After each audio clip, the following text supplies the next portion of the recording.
Assalamualaikum warahmatullahi wabarakatuh. Saya Raffidas Anggita dari 12 AKL 3 akan mempresentasikan produk yang saya buat. Selamat menonton. Saya membuat keripik tempe yang saya beri nama keripik tempe Pindo atau KTP.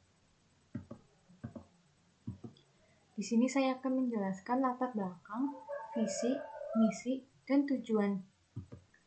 Pertama, latar belakangnya adalah pemanfaatan bahan pangan yang dipandang tidak memiliki khasiat apapun di masyarakat akan diubah menjadi produk yang memiliki nilai jual lebih.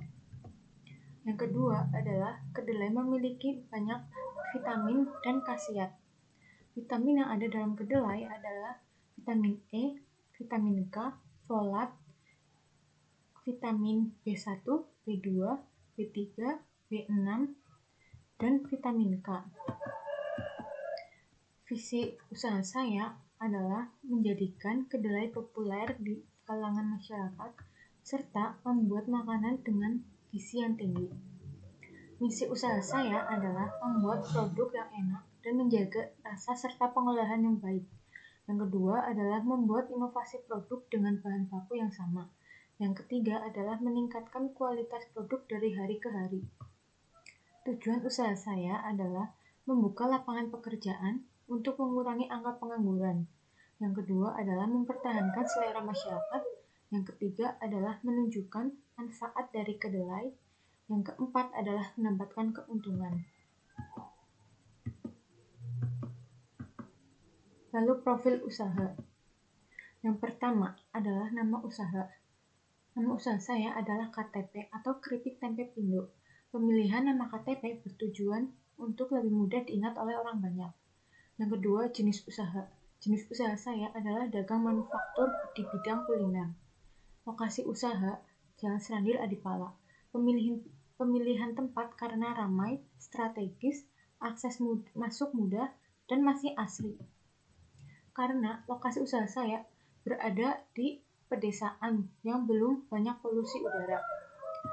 Lalu aspek pasar dan pemasaran. Yang pertama, produk. Keripik tempe Pindo adalah produk yang terbuat dari kedelai yang difermentasi sehingga menjadi sebuah lembaran tempe yang kemudian dilapisi tepung dengan rasa yang gurih. Yang kedua adalah price atau harga.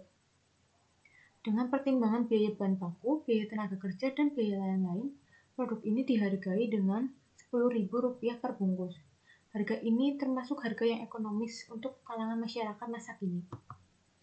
Yang ketiga adalah flash.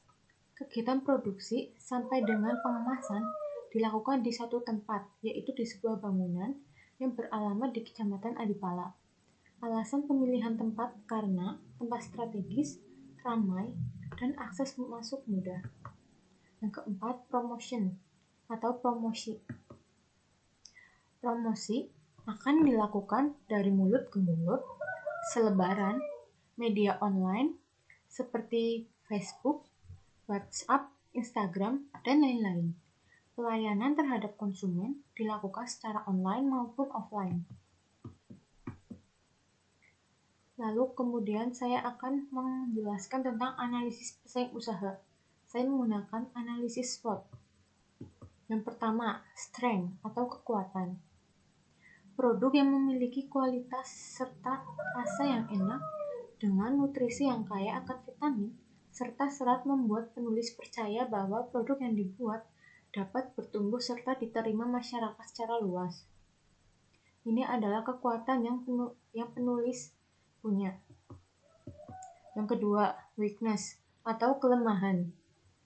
Pembuatan produk masih secara tradisional dan tidak menggunakan bahan pengawet. Membuat produk ini hanya bisa bertahan sampai 2 minggu saja. Pembuatan yang secara tradisional mudah untuk ditiru oleh pihak lain serta bahan baku yang harganya tidak dapat ditebak setiap saat atau fluktuatif akan membuat bagian manajemen harus memperhatikan pengeluaran secara ketat. Opportunity atau peluang. Di lingkungan pedesaan, biasanya masyarakat lebih memilih produk yang rasa tradisional dan sederhana. Dengan harga yang ekonomis, produk akan disukai oleh masyarakat luar.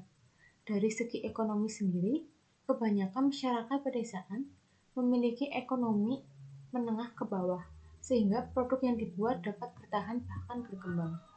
Yang terakhir adalah threatness atau ancaman. Dengan proses pembuatan mudah, produk penulis dapat ditiru oleh pesaing lain. Dengan menawarkan harga pasar yang lebih murah, akan mempengaruhi harga pasar. Hal ini dapat berpengaruh pada tingkat konsumen yang memilih produk penulis. Selain itu, harga bahan untuk pembuatan produk yang selalu berubah akan mempengaruhi harga persatuan produk yang penulis buat. Selanjutnya, penulis akan menjelaskan tentang aspek teknis dan teknologi. Yang pertama, bahan baku. Bahan baku yang penulis buat untuk pembuatan 75 pieces yaitu kedelai 5 kg, ragi 1 pieces, tepung beras 3 kg, tepung tapioka 2 kg, bawang putih 1 kg, garam 1 pieces, gula pasir 1 kg, kencur setengah kg, kemiri setengah kg, ketumbar setengah kg, daun jeruk 10 lembar, dan minyak goreng 2 kg. Kemudian cara pembuatan tempe.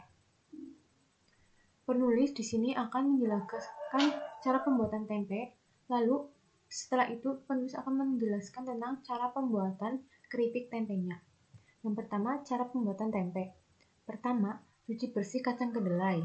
Kedua, rendam kacang kedelai kurang lebih 13-18 jam. Jika sudah lunak, kupas kulit luarnya. Lalu bilas menggunakan air. Yang kelima, rebus kembali biji kedelai yang sudah dibilas air tadi. Lalu tiriskan pada tampah.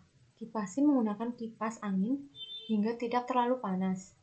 Selanjutnya, masukkan ragi ke biji kedelai secara merata, lalu diaduk secara rata. Selanjutnya, masukkan biji kedelai yang sudah diberi ragi pada plastik, lalu pipihkan dengan cara ditekan-tekan. Kemudian diamkan sampai 2 hari dengan suhu yang hangat. Kedelai akan difermentasi. Lalu pastikan semua permukaan berwarna putih atau semua sudah tertutup jamur rizoma. Lalu penulis akan menjelaskan cara pembuatan keripik tempe. Yang pertama, iris halus 5 atau sampai 10 lembar daun jeruk purut. Lalu masukkan tepung beras dan tepung tapioka beserta bumbu halus ke dalam wadah besar. Tambahkan air sedikit demi sedikit sambil diaduk hingga membentuk adonan yang kental. Lalu tambahkan garam dan penyedap rasa secukupnya. Kemudian masukkan irisan daun jeruk purut, aduk rata.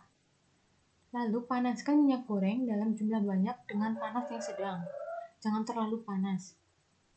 Celupkan tempe yang sudah jadi ke dalam adonan hingga semua permukaan tempe tertutupi adonan tepung. Goreng dan balik hingga kedua sisinya kering dan berwarna kecoklatan. Kemudian tiriskan. Setelah dingin, panggang keripik tempe dalam oven dengan suhu 150 derajat Celcius selama 15 menit. Atau tidak usah di oven. Setelah dingin langsung dimasukkan ke dalam plastik lalu diberi label. Ini adalah opsional, tidak harus. Penulis akan menjelaskan tentang penentuan lokasi usaha. Pertama, lokasi usaha berada di Kecamatan Adipala. Tempat berproduksi ada di Desa Adiraja. Di desa masih jauh dari polusi dan memiliki air yang bersih. Air yang bersih akan mempengaruhi kualitas rasa pada produk. Bahan baku di desa juga memiliki harga yang lebih ekonomis daripada di kota, serta tidak mengeluarkan biaya untuk pengangkutan yang akan menambah beban usaha. Yang kedua, untuk kegiatan administrasi dilakukan di rumah karena usaha yang penulis jalankan masih dalam skala kecil. Jadi kegiatan kontrol produksi masih bisa dilakukan di rumah. Produk akan disimpan di dalam etalase kaca dengan rapat serta cahaya matahari yang cukup agar produk tidak berjamur. Kegiatan pendistribusian produk akan dilakukan secara manual melalui pengiriman kendaraan pribadi. Terima kasih telah menyaksikan penjelasan penulis tentang keripik tempe Pindo. Wassalamualaikum warahmatullahi wabarakatuh.